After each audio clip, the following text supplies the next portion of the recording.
Akala ko, pagkatapos ng kolehiyo, simula na ng madaling bahagi ng buhay. Bago tayo dumating sa hukay, mag-aaral tayo ng 17 taon o higit pa. May mga mahuhuli, mayroong mauuna, may mga hihinto, may mga uulit pa, may mga magpapalit ng kurso, magsisisi sa huli dahil sa una pa lang magulang ko naman may gusto nun kaya hindi naging madali, may mga hindi na tinuloy. Hinanap ang sarili.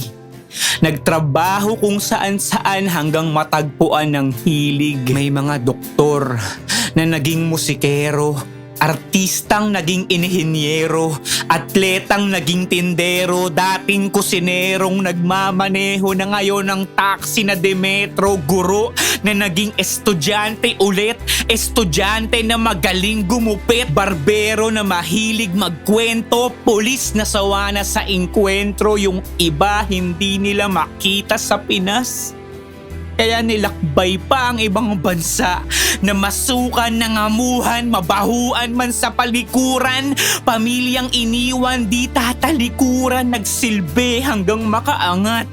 Ito ang pelikula ng buhay natin na walang pamagat, maraming kakagat.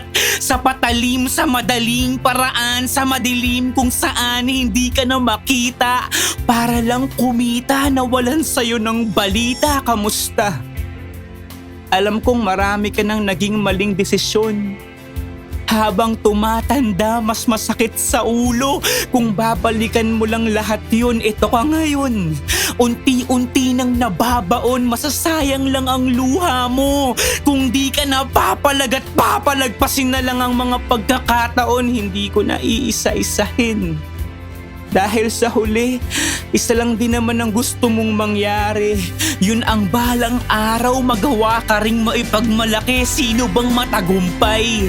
May ginagawa to ng masaya, may ginagawa to ng may lumbay. Gusto mo makamit?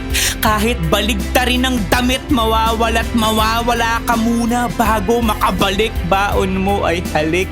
Galing sa iyong mahal na ina, mahal na anak. Kung ayaw mo na, pwedeng magpahinga. Hindi magiging madali. Maraming sakripisyong kakailanganin. Pera, luha, dugo at pawis kukulangin. May mga panahon na mag-aalanganin. Hindi sasagutin lahat ng iyong panalangin. Palay daw lumalapit, ba't wala nang masaing? Bubuo ka ulit ng pangarap na akala di kayang wasakin. Kung gusto mong gumana ang isa, dapat may 100 kang nakahain. Hindi magiging madali. Maraming magtuturo sa iyong umandar, pero magtutula ka mag-isa sa gitna ng kalye. May magbibigay sa iyo ng ruta, ngunit di mo alam kung gaano kahaba ang biyahe. Bakit? Natatakot kang mapag-iwanan? Paalala lang na magkakaiba tayo ng orasan. Kung sa kalendaryo nila nasa huli ka, edi sulitin mo ang Pasko. Regaluhan mo ang iyong sarili, dahil minsan kung sino pa ang nauuna, siya pa sa dulo magsisisi. Hindi magiging madali dahil minsan aayawan mo na, aayawan ka na, aarayan mo na, kakagatan mo pa, aayawan mo na. Aayawan ko ba? Sasayawan ko pa sa liwaman mga paa, magtutugma rin kaming dalawa. Napanaginipan ko na to. Matatalo lahat ng iyong pusta. Matitira sa'yo ang puso. Ito na lang ang meron ka na hindi mo pwedeng isuko. Kaya nilang nakawin ang iyong bunga, ngunit hindi ang iyong ugat. Kapag namunga kang muli, hindi mo kayang masukat. Gagaling ka rin, galing ka na sa mga sugat. Nasa kalahati na tayo sa libro ng buhay.